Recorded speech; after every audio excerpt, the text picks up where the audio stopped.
we've seen teams that get decimated with injuries, especially in their designated players. It's a designated player league, right? Sporting KC just a few years ago was a huge example of this, right? Polito, Gadi Kinda, Johnny Russell were the three, I think, and all of them injured at the same time, and they finished like wooden spoon level, right? But even they picked up a win here or there. Like this is unprecedented for what they've done. And I think that eventually the blame has to come back to somebody, not just the league, right? I mean, you're looking at players in this team, Christian Ramirez, who again a little bit older but has oodles of experience and goal scoring talent, right? Behind him, this guy Marco Royce. Ever heard of him? Exactly, right? This dude scores goals for fun, right? Your midfield has Lucas Sanabria in it, somebody who has a very, very highly rated defensive midfield acumen in, the South American game, for lack of a better term. Diego Fagundes, who is a 75-75 club member, I mean, eventually this guy's going to break out one day. He's got oodles of potential, but Yeah, has still a finally made it youngster. to 75-75, which is ridiculous. And then again, the back line realistically has not changed very much in the time that they won MLS Cup. Now they lost Jalen Neal, who was a rotation player. They added Zonka, who good or bad, it's obviously not good, but it's not like it's had a ton of change. You're missing one player, or really you're missing three players. They just happen to be the three most influential players, but you have to have somebody be able to make an impact there, right? And that to me would be the head coach, right? And because you even with Puig and Paintsel out, you had Gabriel Peck getting fed from Marco Royce, right? That right there should at least score you a couple goals. The problem is the coach isn't getting the best out of the players. I don't know if he's trying new things. I mean, like I said, he tried a new formation against Red Bull, got absolutely roasted. So far, two coaches have been fired already. And in LA, they've gone 13 games without a win. And instead of being the third team to fire a coach, they've given him an extension. I want your thoughts on this because this is crazy to me. I feel like it would have made sense to just leave it. Like, it's clear that the team's going through injury issues, and you're coming off him winning you MLS Cup. So, like, he's earned the right to have some more time. But to give an extension is crazy. Like, if they gave an extension right after he won MLS Cup, absolutely makes sense. Everybody would be behind it, no questions.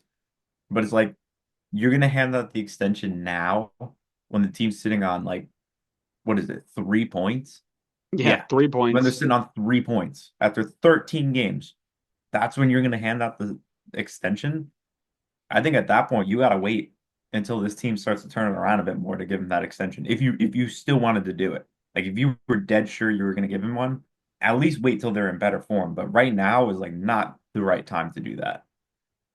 That that's exactly. I'm sitting here when I saw it, I go, even if you did give him this extension, you couldn't have just waited to say it. Like you didn't need to come out and be like, "Hey guys, sorry we haven't won a game in like 4 months, but guess what? We extended Greg Vanney."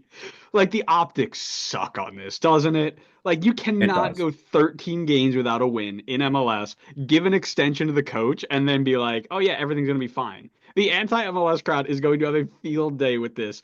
I've already seen, notorious. I won't even name drop. I'm not gonna get that low. But I've seen some people with MLS in their name drop the term MLS is an unserious league. Stop it, right? But and then you got the other people like, oh, this is what how a pro rel people just get rewarded for mediocrity, right? Like the silly stuff that we've been trying to get away from and have been doing a really good job now gets thrown into the fire because LA Galaxy couldn't wait 2 months to win, 3 or 4 games and then say, oh yeah, by the way, Greg Vanney's back, right? This move should have come directly after MLS Cup. I no doubt about it, right? The fact that you couldn't agree to terms after winning the biggest trophy in the league, not true. And you couldn't agree to terms and you went into this season without him having signed a contract and locked up for the future, that's bad, right? That's not very good work from the front office. Then he goes on this run, and in any other league in the world, he is canned. But instead, you give him an extension. And I'm not sitting here saying he didn't deserve it, right? Because he won MLS Cup. He made them one of the best teams in the league. He's got them a club, I believe they're in a CONCACAF Champions Cup spot next year. He's turned the team from being bottom of the league to one of the best. and then he's got all these injuries he has to deal with, right? I'm not saying it wasn't deserved. What I'm saying is the optics just stink on this, and it's you can't do that to this club, right? This is a club that just 2 years ago protested and revolted and refused to show up to games because they wanted their front office changed, right? This fan base, it cares about its club. It loves its club. It bleeds its blue, the gold and blue. You cannot do this to them right now.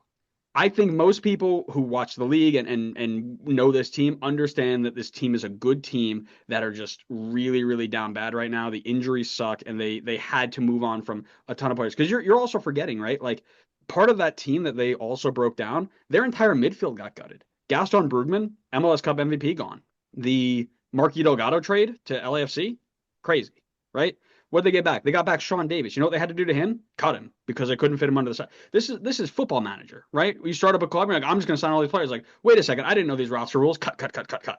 That's what it feels like, right? Sean Davis came in, was supposed to be the guy who just took Marky Delgado's spot. I was like, oh wait, never mind, I can't fit him. Gone. Jalen Neal, future of the center back, gone, right? Dejan Joveljic, couldn't hold him, gone. Like that club got gutted, and most people know that. But I also think that most everybody will sit here and say, this was not the right time to do what you've done. You know this team's going to turn around. Ricky Puig is going to come back. Painter's going to come back. Peck's going to come back. They're going to look different. They're going to hopefully they sign another number 9 in the summer window, and they're going to look different. But this is not the time to do that. I mean, this will probably come off as a little bit of an unfair statement too, but like, I think this team in particular too, in terms of optics, has to be held to a bit of a higher standard than other teams. Oh, Because 100%. I love that. if you're talking about like people who kind of vaguely know about MLS, this is one of the teams that they know. They know Inter Miami, they know LA Galaxy, and they might know a couple others. But those two, I would say, are a shoo-in. They will know those two.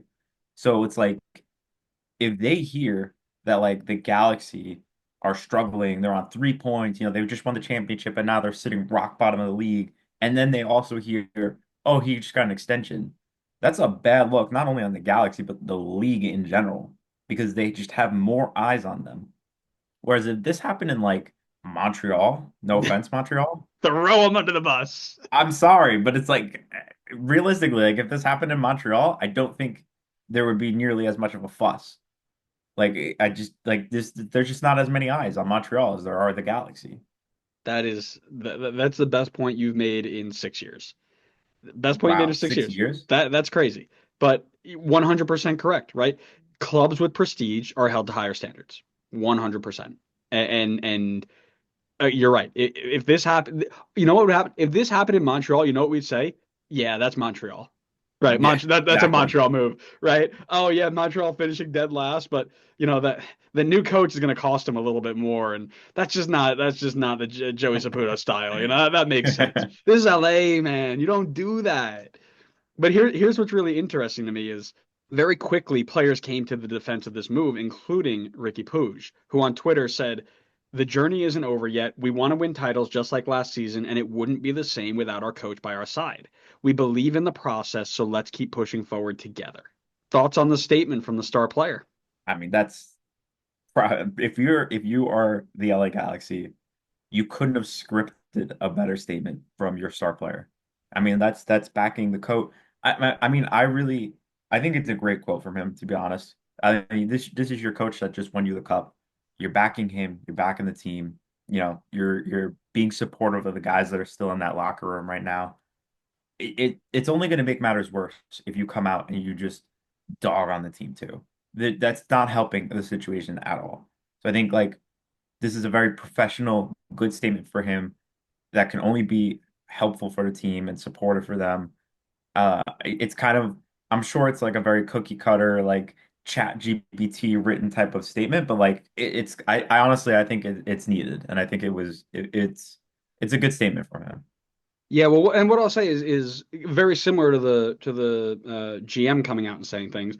It could have been very easy for Ricky Puig just to sit back and say, I don't need to say anything. Right? I don't think he'd come out and trash it, but he could have just sat there and just said, okay, I'm going to continue my rehab. But no, he is taking on this role of leader, club leader, so well. Right? I think it's a great look. And I think it's inspiring for Galaxy fans, right? Because at the end of the day, you may like the move, you may not like the move, but with Puig coming out and saying this is the guy you want uniting the group and getting behind the manager and pumping belief into the fans, right? This is the guy. He is your star player. When he's on the field, it's a different team and they know it. So he comes out and says, "Have faith. We're going to be back. Don't worry about it." How many times do you see star players come over and they're just like, "Yeah, it is what it is, whatever," and they do their 2 second interview and they're out, right? He has embraced the meaning of what LA Galaxy is for him as an individual and is running with it. And I love that, right? Because that's what you want out of your designated players. We talked about what the role of a designated player should look like a couple of episodes ago. This is what we're talking about. Not some 35-year-old European coming for a paycheck and just saying, "Hey, yeah, whatever, it's soccer." But coming in and saying, "We are here to fight for championship. We're here to fight for titles. Have faith in what we're going to do. We promise we're going to bring this to you guys." I just when I saw that, it was right as I was prepping this, he tweeted. I was like, "Yes, sir. Yes, sir. Love it." You want to know what's the opposite of that? Toronto, Yes, exactly. the Italians. Yeah, right. The Italians were That is sitting up the in the opposite of what Ricky Puig is doing. literally sitting up in the stands fighting with fans instead of like, "Hey guys, rally behind us." Awesome. Yeah. Awesome. But let us know your thoughts on that. Let us know your thoughts on the re-signing.